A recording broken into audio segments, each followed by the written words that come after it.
क्या आपका हेलमेट आपके लिए सेफ है? क्या आप अभी भी एक्सपायरी हेलमेट यूज कर रहे हो? क्या आपको अपने हेलमेट की एक्सपायरी डेट नहीं मालूम है? आजकल राइडर्स के बीच में हेलमेट्स को खरीदने का काफी ज्यादा ट्रेंड चल गया है। हर राइडर चाहता है कि उसके पास एक गुड लुकिंग और महंगे से महंगा हेलमेट हो, पर आज की डेट में वो लोग ये बेसिक नॉलेज भूल जाता है कि उनका हेलमेट एक्सपायर्ड है। जी हाँ, आप लोगों ने बिल्कुल सही सुना, एक्सपायर्ड हेलमेट्स। क्या आप लोग को भी पता है कि आप एक्सपायर्ड हेलमेट यूज़ कर रहे हो? आप लोग को इस चीज़ का बहुत ज़्यादा ध्यान रखना चाहिए। जो भी प्रोडक्ट आप यूज़ कर रहे हो, हर चीज़ की आज की डेट में एक एक्सपायरी डेट होती है। साथ ही साथ अगर मैं बात करूँ अपने वेगा की, तो ये भी हेलमेट मेरा एक्सपायर होने वाला है कुछ दिनों में। ये सब कैसे हुआ उसके बारे में आज मैं आप लोग को जानकारी देने वाला हूँ। तो आज मैं आप लोग को अपने हेलमेट के ऊपर दिखाने वाला हूँ कि मेरे हेलमेट की एक्सपायरी कब होने वाली है। साथ ही साथ ये बताता हूँ कि हमारा हेलमेट बना हुआ रहता है 3 स्टेजेस में।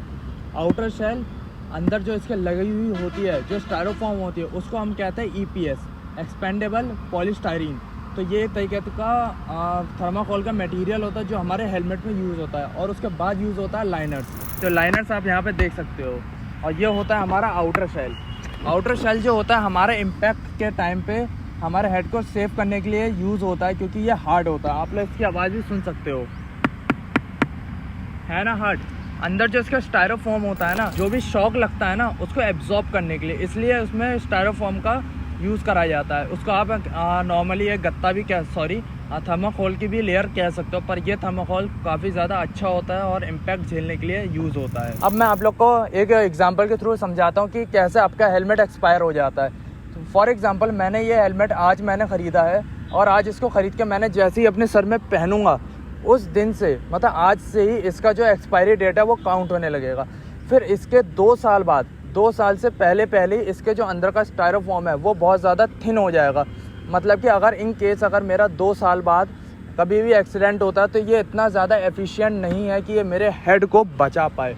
तो इस चीज़ को आप लोग को ज़रूर समझना चाहिए, क्योंकि ये आपकी लाइफ से काफ़ी ज़्यादा इंपॉर्टेंट रखता है अगर आप हेलमेट यूज़ करते हो तो, अगर आप सच में चाहते हो कि आपकी सेफ्टी हो। बाकी बात करते हैं दूसरा जो टॉपिक होता है एक्सपायरी का, वो होता है इसका मैन्युफैक्चरिंग। आपका हेलमेट तब भी एक्सपायर हो जाएगा अगर आपकी मैन्युफैक्चरिंग बहुत ज़्यादा लेट हुई है। एक मैन्युफैक्चरिंग के हिसाब से आपका हेलमेट जो है 5 साल तक के लिए सही रहता है। 5 साल के बाद वो आपको उसे रिटायर कर देना चाहिए। अगर आप ऐसा नहीं करते हो तो सेम एज आप अपनी सेफ्टी के साथ में कॉम्प्रोमाइज़ कर रहे हो। इस हेलमेट का फॉर एग्जाम्पल अगर मैन्युफैक्चरिंग हुई है 2018 में, तो इससे जस्ट आप 5 साल बाद मानो 2019, 20, 21, 22 एंड 23, तो 2023 में ये हेलमेट मेरा एक्सपायर हो चुका है, क्योंकि ये 2018 का मैन्युफैक्चर्ड है। तो 2 तरीके की एक्सपायरी होती है। पहला तो आपका यूसेज का, जब आप अपने हेलमेट को पहनोगे उस दिन से आपकी एक्सपायरी डेट काउंट होने लगेगी। और दूसरा, जब आपका हेलमेट मैन्युफैक्चर होके आता है। तो अगर आप अपने हेलमेट को कल ही परचेज कर रहे हो तो उससे जस्ट 2 साल तक आप उसको यूज़ करो, वो आपके लिए ज़्यादा अच्छा है और सेफ है। और अगर आप हेलमेट की मैन्युफैक्चरिंग के ऊपर जाओगे, अगर आपने 2024 का ही खरीदा है तो उससे जस्ट 5 साल तक आपका हेलमेट वैलिड है, कि उसकी एक्सपायरी अभी नहीं आएगी। बट सेम है, मैं आपको प्रेफर करूँगा कि आप अपने यूजेज के ऊपर रखो। साथ में अगर आप बहुत पुरानी सीरीज़ ले रहे हो हेलमेट की, खास तौर से एक्सॉर में हंटर हो गया, वो भी काफ़ी पुरानी सीरीज़ है, तो उसका मैन्युफैक्चरिंग हो सकता है कि थोड़ा सा बिट लेट हो। लेट का मतलब सॉरी कि बहुत पहले की हो, जैसे 2018 या 19 सीरीज़ की हो, तो उस चीज़ को मैं आप लोगों को रेकमेंड नहीं करूँगा। तो एक्सॉर के हेलमेट्स, ये मैं आपको एग्जांपल दे रहा हूँ, कोई ऐसा मैं ब्रांड को स्पेसिफिक ब्रांड नहीं यहाँ पे वो कर रहा हूँ इन्फ्लुएंस, कि आप ज़रूर जाके एक्सॉर ही लो। काफ़ी अच्छे ब्रांड्स हैं। मैं खुद भी अपने हेलमेट को अपग्रेड करने की सोच रहा हूँ फ्रॉम एक्सॉर, या एक्सॉर से भी अच्छा अगर मिला MT, तो इन 2 में मेरा ज़्यादा कन्फ्यूजन बैठा हुआ है। बात करते हैं हम लोग प्रैक्टिकल के ऊपर। तो इस हेलमेट को ख़रीदे हुए मुझे ऑलमोस्ट 2.5 साल हो जाएंगे, क्योंकि स्टार्टिंग में ही मैंने ख़रीद लिया था ये हेलमेट। और जब मैंने इसको ख़रीदा था तब ये हेलमेट मेरे हेड से बिल्कुल अच्छे से चिपक के आता था। बट अब ये 2.5 साल के बाद इतना ज़्यादा लूज़ हो गया कि मुझे बल्कलावा यूज़ करना पड़ता है इसको थोड़ा सा मैनेज करने के लिए, कि हाँ ये मेरे हेड से थोड़ा टाइट रहे और हिले डुले ना हाई स्पीड पर।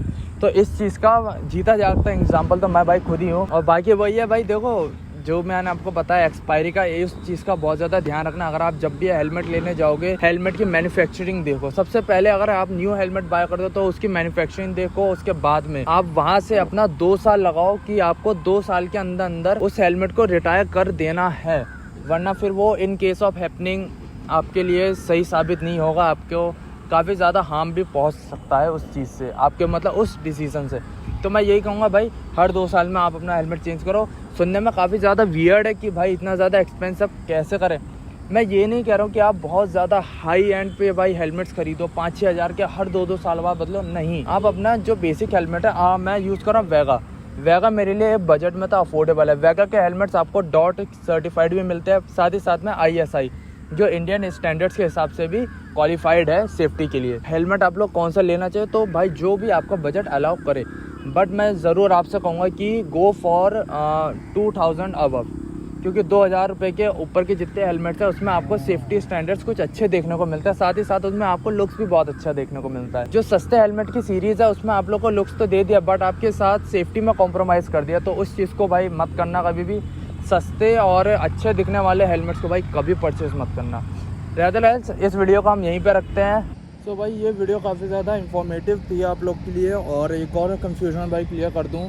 थोड़ा सा आपको लग गया होगा कि भाई एक मैन्युफैक्चरिंग हो गई, एक यूजेज की हो गई, तो देखो भाई ध्यान देना मैन्युफैक्चरिंग के ऊपर, क्योंकि मैन्युफैक्चरिंग अगर आपकी पहले से ही पुरानी अगर 2018 की है और 2018 का मैन्युफैक्चर्ड हेलमेट आप अब पहन रहे हो 2024 में, तो वो भी भाई सेफ़ नहीं है आप लोग के लिए। तो ये भी कुछ इन्फॉर्मेशन है जो आप लोग को मुझे देनी थी। बाकी कोशिश करो कि उसकी मैन्युफैक्चरिंग भाई फ्रेश रहे। अगर 2022 मिलती है या 23 मिलती है, हालांकि मैं आप लोग को नहीं बोलूँगा कि बहुत ज़्यादा पहले के हेलमेट्स पे जाओ, तो इसलिए नहीं, आप जो अभी के हेलमेट्स मैन्युफैक्चर हो रहे हैं 23 के या 22 के, वो यूज़ करो। और जब आप उसे परचेज़ करो, जो फ्रेश मैन्युफैक्चर्ड आप ख़रीदोगे, उसके दिन से फिर 2 साल आप मान लेना कि 2 साल के बाद आप लोग का हेलमेट चेंज करना ही करना है, वरना फिर उसकी जो स्टायरोफॉर्म है तो काफ़ी ज़्यादा वीक हो जाएगी, और इम्पैक्ट पड़ते ही वो सीधा आपके हेड पे जाएगा। वो जो शॉक होता है ना, वो एब्जॉर्ब नहीं करेगा स्टायरोफॉर्म। हार्ड स्टाइल आप लोग को हिट से बचा तो लेगा, जो शॉक आता है ना, शॉक वेव्स होती हैं, वो आपका स्टायरोफॉर्म ही एब्जॉर्ब करता है। इसलिए एक थर्माकोल की मोटी सी लेयर आपके हेलमेट में दी जाती है। बाकी जो लाइनर से काम होता है आपके चीक्स को पकड़ के रखना और आपको कंफर्टेबल रखना, तो अंदर के लाइनर से तो कोई भाई मतलब नहीं, वो तो आपका रिमूवेबल होता है। पर आपका जो स्टायरोफॉर्म है वो आपका रिमूवेबल नहीं होता है। अगर वो एक बार यूज़ हो गया तो हो गया, उसके बाद में आपको पूरा हेलमेट ही चेंज करना पड़ेगा। अंदर की जो हेड होती है, मतलब हेलमेट की जो हेड होती है, वो उसे आप चेंज नहीं कर सकते। EPS को बेसिकली दूसरे शब्दों में हेड भी कहा जाता है। तो ये सिर्फ इन्फॉर्मेशन का जरूर भाई ध्यान रखना, ये बीच में बताना भूल गया, इसलिए इन बिटवीन ये वीडियो आ रही है। सो गाइस, इस वीडियो को हम यहीं पे रखते हैं, मिलते हैं अपनी नेक्स्ट वीडियो में। और नेक्स्ट वीडियो में मैं आप लोग को ज़रूर बताने वाला हूँ कि आप अपने हेलमेट के अंदर की ओडर को भाई कैसे करके दूर कर सकते। फिलहाल अभी आ नहीं रही है, क्योंकि मैं अपने हेलमेट को क्लीन करके रखता हूँ भाई, जज मत करना, वो मैंने एक्टिंग करी थी। तो इसी चीज़ के ऊपर आज नेक्स्ट वीडियो रहने वाली है, सॉरी, कि कैसे करके आप अपने हेलमेट को क्लीन कर सकते हो और उसके ओडर भी दूर कर सकते हो। सो स्टे ट्यून रहना भाई, साथ में मिलते हैं नेक्स्ट वीडियो में। तब तक के लिए bye, take care, God bless you and stay tune with me MG throttle.